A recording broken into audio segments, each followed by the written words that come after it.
Սիրելի ժողովուրդ, աղոթքի ճիշտ ու սխալ ձևը կա, եւ Աստված մեզ սովորեցնում է այդ ճիշտ ու սխալ ձևերի մասին պատմում առակների միջոցով։ Այսօր մեր եկեղեցում մեծ պահքի 5-րդ կիրակին է եւ այն կոչվում է դատավորի կիրակի, եւ Տեր Հիսուսը պատմում է երկու պատմություն, ցույց տալով թե որն է սխալ աղոթելու ձևը, որն է ճիշտ աղոթելու ձևը, որ հիմա ես ձեզ կպատմեմ։ Օրինակ սխալ աղոթքի ժամանակ ձանձրանալ, հավատքը կորցնել եւ հույսը կտրել, այլ պետք է հարատևել աղոթքի ժամանակ։ Սխալ աղոթքի ժամանակ մեծամտանալ եւ ուրիշին արհամարել, այլ պետք է խոնարհությամբ աղոթել։ Եվ Տեր Հիսուս Քրիստոսը այսօր մեր եկեղեցում ընթերցվածքի ժամանակ պատմում է երկու պատմություն, որտեղ մենք տեսնում ենք այս օրինակները։ Ղուկասի ավետարանում ավետարանիչը երբ որ Տեր Հիսուսի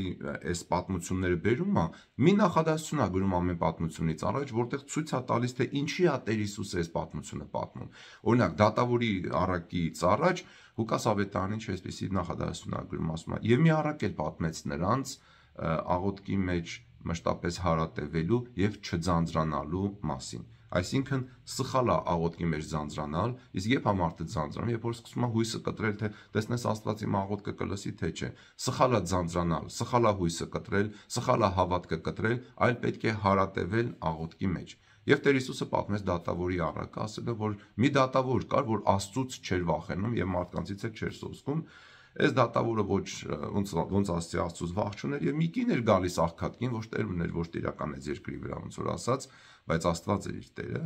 Եվ այս կինը գալիս է դատավորին ասում է. «Լսի, իմ հանդեպ անարդարություն է կատարվել, իմ դատը տես»։ Այս դատավորն է, որ փող չունի, այս կնիկը կաշառք չի տալիս, բան չի անում, փա ու արկում է, ասում է լավ գնա հետո կգաս, գնա հետո կգաս, բայց այս կինը շարունակում է տոկալ եւ այս կինը հա գալիս ասում է իմ դատը տես, իմ դատը տես, մինչեւ այն աստիճան, որ այս դատավորին ոնց որ ասած նադա էլ անում, արդեն ձանձրացնում է, այս դատավորը ասում է. «Լսի», ասում է, «թեև Աստծուց չեմ վախենում, բայց այս կնոջ դատը տեսնեմ, որ ինձ չանհանգստացնի»։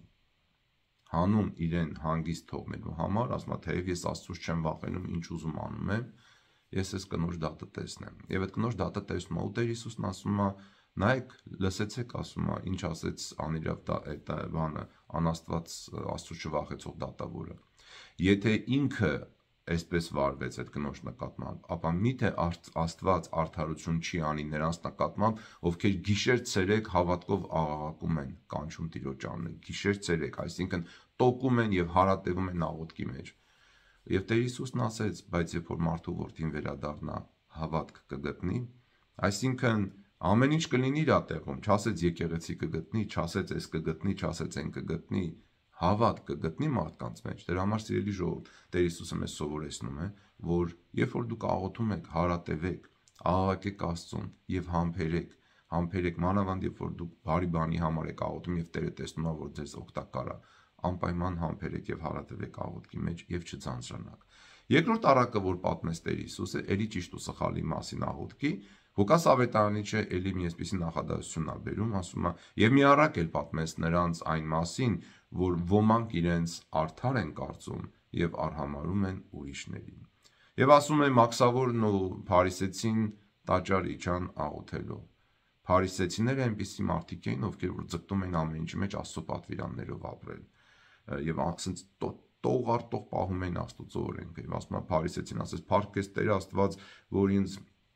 ասենց լավն է ստեղծել, հա, ես շաբաթ 2 անգամ ծոմ եմ պահում, 10-րդը տալիս եմ, այսինքն իմ եկամտի 10%-ը տալիս եմ Աստծո նպատակների համար, ես ամեն օր աղոթում եմ, ես քո օրենքները պահում եմ, փառքես, որ ես ես նայում այդ մաքսավորին, բանը, նալոկ հավաքողին, մաքսավորին, ասում է, ու փառքես Աստված, որ ես սրա պես չեմ։ Իսկ ասում է Տերը մաքսավորը գիտեր, որ ինքը մեղավոր էր եւ ասում է նույնիսկ իր աչքերը երկինք չէր բարձրացնում, գլուխը կախ աղոթում էր, ասում էր. Աստված ողորմյա ինձ մեղավորից, Աստված ողորմյա ինձ մեղավորից։ Այսինքն այս մարդը տեսնում էր իր մեղքերը ու զղջում դրա համար եւ ողորմություն խնդրում, ինքը գիտեր, որ ինքը մեղքով է ապրում։ Եվ գիտեք, եկեղեցի Սուրբ հայրերն ասում են, առողջացող հոգու առաջին նշանը սեփական մեղքերը տեսնելն է, ինչպես ծովի ավազը։ Շատ հեշտ է ուրիշի մեղքերը տեսնել, ինչպես որ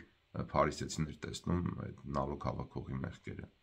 բայց շատ դժվար է սեփական մեղքերը տեսնել։ Ու Տեր Հիսուսն ինչ է ասում, ասում է ճշմարիտ եմ ասում ձեզ,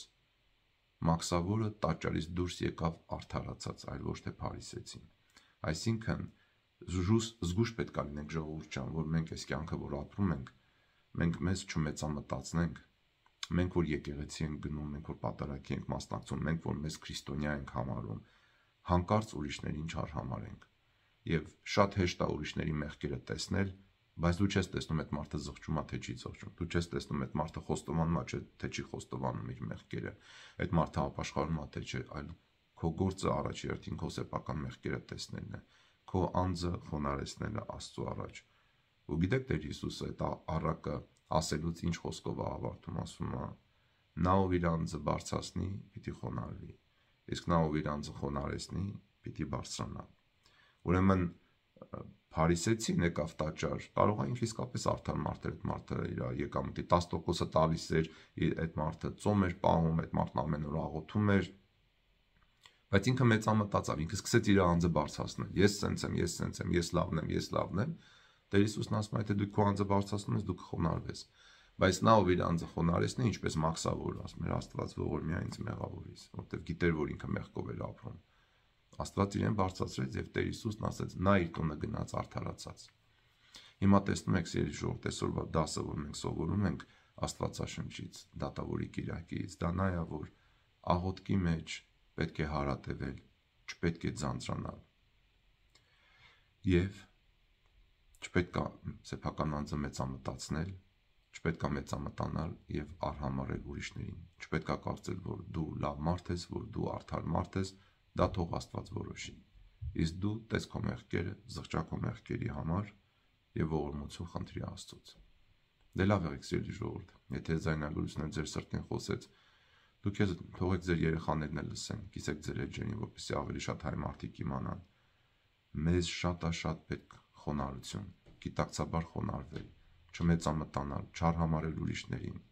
որովհետև մենք գիտենք Աստվածաշնչից, որ միայն խոնարհ մարդու աղոթքն է, որ Աստված չի արհամարում։ Շատ ժամանակ Աստվածաշնչում ասում է Տերը, ես ձեր աղոթքները չեմ լսի, բայց ասում է խոնարհի աղոթքը չեմ արհամարի։ Հայ կարդացեք 50-րդ Սաղմոսում։ Դե բարի օր, Աստված օգնական բոլորիս, փառքով եւ որդվո եւ հոգվույն սրբով, այժմ եւ միշտ եւ հավիտյանս հավիտենից ամեն։